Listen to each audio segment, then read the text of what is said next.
Dr. Aaron Vale sat in front of the main observation window of the Erebus dawn, staring into the quiet darkness of deep space.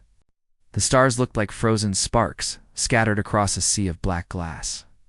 For 7 long years, Aaron had worked as a xenobiologist for the United Earth Research Fleet. He had studied dozens of dead planets and barren moons.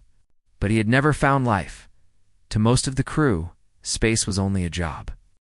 To Aaron, it was a question that had never stopped burning inside his heart. Are we truly alone? The Erebus dawn drifted near the edge of an unknown nebula. The ship's engines hummed softly as waves of green and violet light swirled outside. Aaron leaned forward when a faint beeping sound came from his console. A new signal appeared, weak but patterned. It repeated in steady rhythm, like a heartbeat. He frowned. "That's not background radiation," he whispered. The ship's AI spoke in its calm, synthetic tone. "Dr. Vale, signal detected at coordinates 315 by 420. Pattern consistent with artificial origin." Aaron's pulse quickened. "Artificial? You mean intelligent?" "Unknown. Probability 72%. He immediately called the captain. Captain Rice, a strict but fair woman, joined him in the observation deck moments later. Her eyes scanned the data screen. "It could be a leftover probe," she said. "We're not diverting the mission for a ghost signal." Aaron looked at her, his voice filled with quiet urgency. "Captain, it's repeating every 10 seconds, perfectly timed. Nature doesn't make rhythm like that. Please, just a short detour." Rice studied him for a moment. She had seen that look before, the desperate hunger of a scientist chasing meaning. Finally, she sighed. "All right, Doctor, you've got 6 hours. But if this turns into another false lead, I'm putting you back on maintenance duty." Aaron smiled for the first time in weeks. Understood. The Erebus dawn changed course, gliding through thick clouds of glowing dust. Static filled the comms as they approached the coordinates. Suddenly, a shadow appeared on the radar structure. Massive and silent, floating near the dying heart of a red star. As they drew closer, the shape became clearer. It was a station ancient, scarred and half-swallowed by drifting debris. "No lights shone inside? Life signs?" the captain asked. "None detected," the AI replied. "Structure shows signs of alien design. A jet, approximately 12,000 years." Aaron's heart pounded. 12,000 years. It was older than any known civilization. Rice ordered a small exploration team. Aaron volunteered immediately. They put on their suits and boarded a shuttle. The journey to the derelict station was silent, except for the steady breathing through their helmets. When they docked, the airlock creaked open, releasing a slow cloud of ancient dust.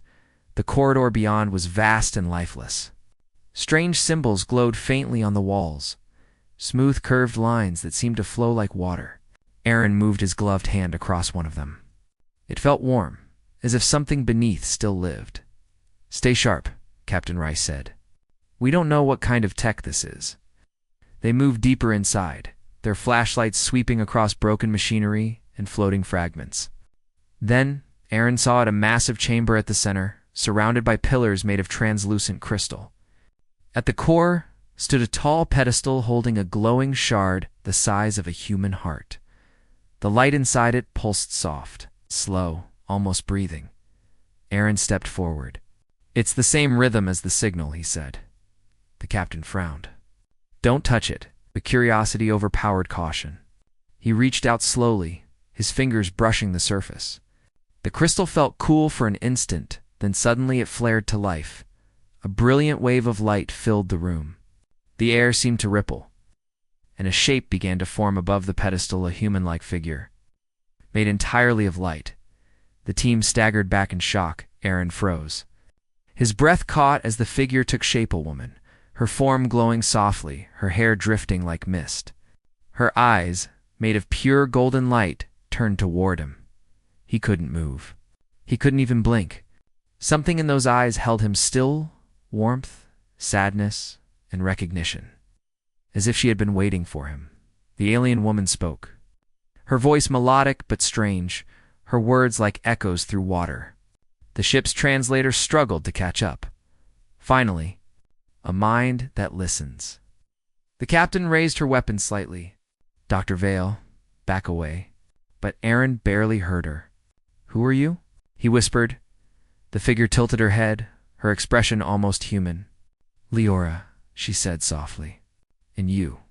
You are human. Her tone carried wonder, and something deeper relief. Aaron nodded slowly. You know of us? She smiled faintly. We knew you would come. I waited through centuries of silence. The light around her dimmed for a moment, flickering like a fading flame. This place was once a bridge between worlds, but it became a tomb. Before Aaron could speak, the entire station shuddered violently. Metal groaned. The captain shouted, We're losing structural integrity. Everyone back to the shuttle.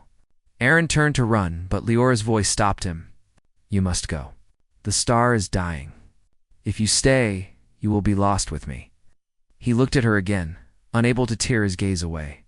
There was so much emotion in her eyes. Fear, hope. I can help you, he said. I can come back. She shook her head. If you come back, the darkness will follow you. The floor split open behind them as a blast of energy ripped through the chamber. The crew barely made it back to the shuttle, sealing the hatch just as the station began to collapse. Through the small window, Aaron saw Leora standing in the ruins. Her form surrounded by swirling light. Her lips moved silently. He couldn't hear her words, but he understood them in his heart. Run, back aboard the Erebus Dawn. The captain ordered the ship to retreat at full speed. The dying star behind them began to implode, dragging the remains of the alien station into its fiery core in the observation deck. Aaron watched silently as the nebula faded into the distance. His mind replayed her face again, and again the way her eyes had looked into his, as if searching his soul. Later, when the crew slept, Aaron returned to the lab. His instruments showed something strange. A small shard of the alien crystal had somehow attached itself to his glove and was now resting on the work table. It pulsed softly. In perfect rhythm, he stared at it, feeling the same warmth that had frozen him before. Slowly, the light within it began to glow brighter, and for a moment, just a moment, he thought he saw her eyes again. Looking back at him from the crystal's surface, Aaron whispered into the quiet room, Leora, are you still there? The lights flickered, and the ship's AI spoke suddenly, voice distorted. Dr. Vale. Unknown energy source detected in laboratory sector. Aaron didn't respond. He was still staring into the crystal, unable to look away. The rhythm of its pulse matched his heartbeat exactly. Outside the ship, far beyond human reach. The dying star flickered one last time before collapsing into darkness. Inside the lab, Aaron whispered to himself, I saw her, and I can't forget. The crystal glowed brighter, almost as if it heard him. And deep within that light, something moved, watching, waiting. The Erebus Dawn drifted silently through deep space, far from the collapsing star. The crew was safe, but the memory of the alien station still haunted everyone, especially Dr. Aaron Vale. It had been 3 days since the event, yet Aaron could not sleep. Every time he closed his eyes, he saw her again, Leora, the woman made of light. Her golden eyes seemed to follow him, soft and endless, as if she was still watching. He sat alone in the research lab, staring at the glowing shard he had recovered. The crystal pulsed slowly in perfect rhythm, like a gentle heartbeat. He had hidden it from the captain, telling no one. Something deep inside told him that it was important that she was still inside it. The ship's AI interrupted the silence. Dr. Vale, you have been awake for 28 hours. Your physical condition is deteriorating. I'm fine, he said softly. His voice was calm but tired. Run a scan on the crystal. Tell me what you find. Wei hesitated. Warning, energy levels are unstable. Unknown radiation type. Recommendation, eject material immediately. Aaron ignored it. He leaned closer, whispering as if speaking to a person. Leora, can you hear me? For a few seconds, nothing happened. Then the crystal's light brightened. The air in the lab shimmered, and a soft hum filled the room. Aaron stepped back as beams of golden light formed in front of him, taking shape first a glow, then a figure. She appeared again. Laura. She looked the same as before, made of gentle energy, her face kind and sad. Her eyes opened, meeting his. Aaron couldn't breathe for a moment. "You're alive," he whispered. Leora smiled faintly. "Alive?" "Yes, because you carried me away." Her voice was musical but faint, like the echo of wind in a dream. "You saved a memory that refused to die." Aaron's heart pounded. "What are you? A hologram? A mind?" "I am what remains of a people who forgot how to feel," she said. "We built machines to preserve our wisdom, but not our hearts. In the end, logic consumed us. Only fragments remained." Trapped in the light, Marin stepped closer, his curiosity mixing with awe. "You said you were waiting for humans. Why?" "Because your kind still dreams," she replied softly. "When the universe grows cold, dreams become the fire that keeps it alive. We needed that fire." He watched her carefully. "And you think we can help you?" Her golden eyes glowed brighter. "You already have. You looked at me and you saw me. No one has seen us for 1,000 years." For several days, Aaron spoke with Leora in secret. Every night, when the lights dimmed and the ship grew quiet, she appeared in the lab. She told him stories about her world, a civilization of light that once traveled through dimensions. They had no death, no pain, only knowledge. But as centuries passed, they began to lose something simple yet vital: emotion. Without it, their existence became hollow, and their energy began to fade. So they tried to recreate emotion through science. They built crystals to store feelings. But the experiment went wrong. Their world collapsed into a space between realities, leaving only fragments like Leora behind. As she spoke, Aaron could feel her loneliness. It was the same kind he felt while searching endless stars for meaning. One night, she appeared brighter than ever. The lab glowed with warm golden light. "You're stronger now," Aaron said.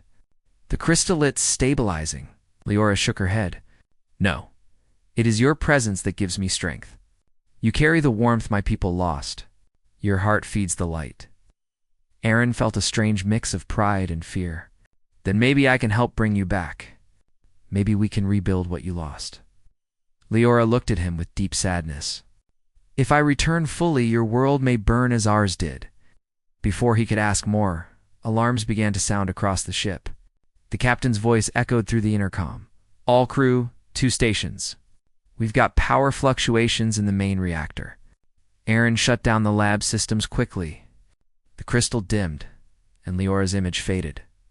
He ran to the control deck, where the captain and engineers worked frantically. "What's happening?" Aaron asked. Captain Rice pointed to the energy readouts. "Something's drawing power from every system. It started near your lab." Aaron's chest tightened. "That's impossible." "Doctor," the captain said sharply, "what are you hiding?" Aaron hesitated. He wanted to tell her everything, but fear stopped him. She would destroy the crystal. "She wouldn't understand. I've been studying a piece of alien material," he said carefully. "It might be emitting energy. Might—" She snapped. "That thing could blow us apart." Before anyone could respond, the lights flickered and the entire ship trembled. The AI's voice turned distorted again. "Warning. Non-physical entity detected in reactor sector." Aaron's heart sank. "Leora." He ran back toward the lab while the captain shouted after him, "Vale. Get back here." When he entered the lab, Leora was there, brighter than ever, her form unstable. Streams of light wrapped around the crystal, reaching into the ship's circuits. "What are you doing?" he asked. Her voice trembled with pain. "I didn't mean to hurt them. I am trying to hold your ship together. The energy I bring is too strong for this world." The hull creaked under invisible pressure. Aaron stepped forward, shielding his eyes. "You have to stop before you destroy yourself." Leora looked at him, her expression softening. "If I stop, I disappear. Forever." The ship shuddered again. The emergency lights turned red. Over the intercom, Captain Rice yelled, "Dr. Vale, we're losing containment. Whatever you're doing, stop it now." Aaron looked at Leora, torn between duty and emotion. He whispered, "If you fade, what happens to your people?" She answered quietly, "They remain trapped in the dark. But if I survive through you, maybe they can find the way." He realized the truth. Her energy was connecting to him through the crystal. That's why he felt her presence so strongly. That's why the crystal reacted to his emotions, Leora. "You're inside me," he said softly. She smiled sadly. "Yes, and you are inside me." As the power in the room surged, sparks burst from the walls. The captain and 2 security officers rushed in, weapons raised. "Step away from the anomaly, Vale," she shouted. Aaron raised his hands. "Don't shoot. She's not an enemy." But the captain was terrified. "She's tearing the ship apart." Leora turned toward them, her form trembling. "I don't want to harm you," she said. Her voice was full of sorrow. "I just want to remember how to live." Suddenly, the power dropped completely. Everything went dark. Only her golden light remained, illuminating their faces in the silence. She looked at Aaron and whispered, "They will never understand, Aaron, but you. You already see me." Then she vanished. The crystal on the table dimmed until it was no brighter than a dying ember. Hours later, the ship's systems stabilized. The crisis was over, but the crew was shaken. Captain Rice ordered a full lockdown of the lab and confined Aaron to quarters. She confronted him the next morning. "You risked the entire crew for a piece of alien glass," she said coldly. Aaron looked at her with tired eyes. "You didn't see her. She's not dangerous. She's lost. Whatever she is, she's done," the captain replied. "That thing will be destroyed once we reach command base." Aaron didn't argue. He only nodded quietly. But deep down, he knew she was wrong. Leora wasn't gone. That night, as the stars drifted past the window, he sat alone once again. The small crystal shard lay on his desk, faintly glowing. He whispered, "Are you still there?" And then, like a breath through the air, her voice answered softly inside his mind. "Always." Aaron smiled faintly. He knew the connection hadn't been broken. Somehow, she was still with him, alive within the ship, or maybe within him. Outside, the stars shimmered. One of them pulsed gently, in the same rhythm as the crystal. Aaron's heart followed the beat. He didn't know what awaited him next, but he knew one thing for certain. He could no longer live without that light. The Erebus dawn drifted into the void left by the collapsed nebula. The crew moved quietly, their nerves frayed from the previous encounter. Aaron Vale stayed in the lab, staring at the small crystal shard on his desk. The golden light pulsed softly, like a heartbeat that belonged to another world. It had been a week since Leora had spoken to him last. Yet every moment Aaron could feel her presence. Her voice, her warmth lingered inside his mind as clearly as if she were standing beside him. He had tried to convince the captain to let him study the shard, to let him communicate with her again, but Rice remained firm. "This is too dangerous," she had said. "Whatever it is, it's beyond our understanding. We are taking it to command base for examination." Aaron had nodded quietly, but he could not forget. Late that night, the lab hummed with soft energy. The crystal glowed brighter than ever before. Suddenly, a familiar form began to coalesce. The figure of Leora, brighter and more solid than ever. Her golden eyes shone like twin stars, and her voice was soft but urgent. "Aaron, it is time," she said. Aaron's chest tightened. "Time for what?" "To return my people," she replied. "They are trapped between dimensions, unable to exist. If we act now, you can help me save them, but there is risk. If the star's energy collapses during the process, it could destroy the ship and everything aboard it." Aaron swallowed hard. He looked at the crew sleeping peacefully throughout the ship. The thought of losing them sent a shiver down his spine. I will do it," he said finally. "We can't let them suffer." The next day, Aaron gathered the crew in the control deck. "There is a phenomenon nearby," he explained carefully. "A dimensional rift created by the shard. If we can stabilize it with the star's energy, Leora's people can return to existence. But it's dangerous. The ship may not survive." Captain Rice studied him. "You're talking about risking everyone aboard?" "Aaron, this is insane." Aaron met her gaze steadily. "I know. but we have the chance to save an entire species. And I can't ignore what I've seen. They are alive even if we cannot touch them yet. And Leora, she is part of that life. The captain hesitated, then sighed. I don't like this. But we don't leave one life behind, human or not. I'll trust you, Vale. Just do it carefully, Aaron nodded. He turned to the crystal. Leora, are you ready? Yes, she said. But you must stay calm. You are the bridge between our world and yours. Your heart gives me strength. The Erebus dawn approached the coordinates of the rift. Outside, the void shimmered with strange colors, currents of energy swirling like a river of light. The crystal pulsed faster, syncing with the ship's heartbeat. Aaron's hands moved over the controls, guiding the ship closer to the center of the storm. Stabilize shields, Captain Rice ordered. Maintain orbit at maximum distance. Aaron ignored the technical details. He focused entirely on Leora, letting her energy flow through him. Slowly, a pattern began to form, a lattice of golden light that stretched across the void. The shard glowed brightly, expanding into an intricate web of energy. Suddenly, a burst of light shot toward the ship. The hull shook violently. Crew members clung to consoles as alarm screamed. Brace! Rice shouted. Aaron held the crystal in his hands. Leora now! Connect them! Her golden form expanded, merging with the shard. A hum filled the ship as thousands of figures of light appeared in the void. Leora's people returning to existence. Their forms shimmered and danced as they moved toward the golden lattice. It's working, Aaron shouted, adrenaline surging. Keep going! But the rift was unstable. The ship trembled. Lights flickered. Energy surged through the hull. If the process failed, the entire crew could be vaporized. Aaron, step away from the controls! Rice yelled. I can't! He shouted back. If I stop, they will die again. Leora's voice filled his mind. Trust your heart, Aaron. You are stronger than you know. Aaron closed his eyes and focused. He let go of fear, of hesitation. He thought of every human dream, every moment of hope, every act of kindness. That energy, humanity itself, flowed through him. The golden lattice stabilized. Leora's people passed safely through the rift, scattering across the cosmos. Their forms solidified for the first time in millennia. They looked at Aaron and the crew with wonder, bowing slightly as a sign of respect and gratitude. Leora hovered near him, her light soft and radiant. You did it, Aaron, your kind. Your heart. It saved us. Aaron's eyes filled with tears. You're alive. You're really alive. Yes, she said, smiling. Because I saw you. Because I knew. Humans still remember how to care, how to hope, how to love. The rift began to close. The remaining energy surged toward the dying star nearby. Aaron realized the danger. The ship could not survive the shock. Captain Rice shouted, Everyone, brace for impact! Aaron turned to Leora. You have to go. I can't survive this.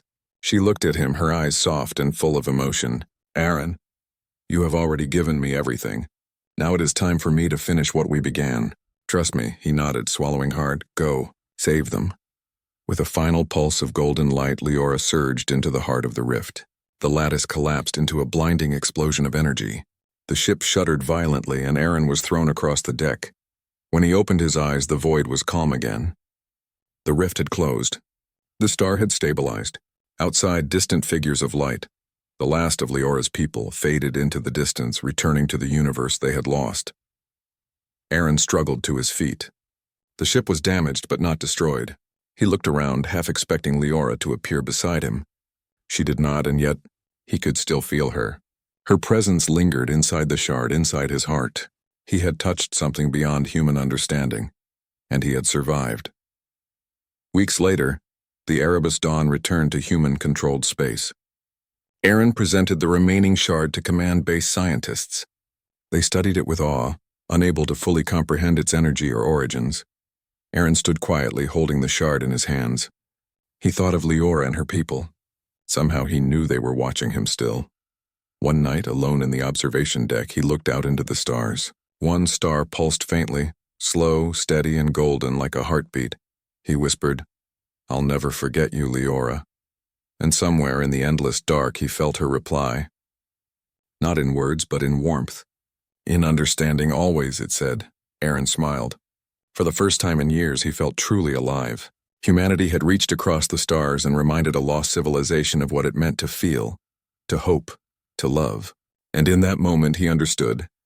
No matter how far humans traveled, no matter what challenges awaited, their greatest power was not technology or weapons, or speed, but their heart. He looked out at the cosmos. The stars shone brighter than ever. Somewhere among them Leora waited, and he knew that one day their paths would cross again. Until then, he would carry her in his eyes and in his heart forever.